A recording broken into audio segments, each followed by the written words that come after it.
Hello नमस्कार 5 बजिसक्यो र म घरबाट रनिङ गर्न फिल्डमा आइसकेको छु। 5:30 भइसक्यो तर उज्यालो भइसकेको छैन। अब भने म वार्म अप गरेर फिल्डमा वरिपरि राउन्डिङ गरिरहेको छु।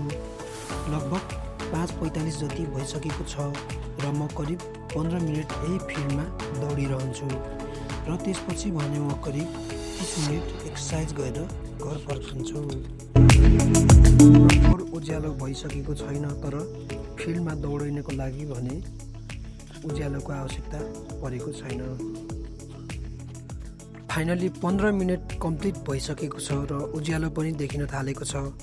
अब भने म जिउ तन्काउँदै बक्सिङ स्टेपहरू गर्ने ट्राई गरिरहेको छु। अब भने म केही समय प्लाङ्क गर्दैछु र डायमन्ड पुसअप अनि व्हाइट पुसअप पनि गरिरहेको छु।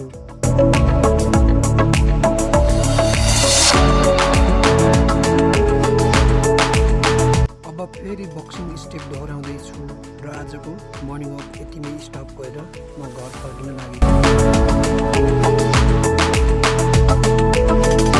हेलो गाइसहरू, नमस्कार, शुभ बिहानी। म चाहिँ बिहानको मर्निङ वकमा गएर आइरहेको छु।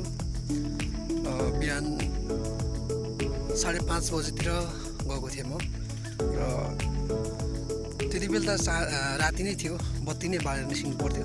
तर अहिले उज्यालो भइसकेको छ अनि लगभग 6:30 भइसक्यो अहिले चाहिँ टाइम। म चाहिँ अब घर गइरहेको छु। जाडो छ धेरै एकदम। हाम्रो बाटो चाहिँ भोजपुर यस्तो देखिन्छ क्या। भोजपुर हाम्रो सदरमुकाम।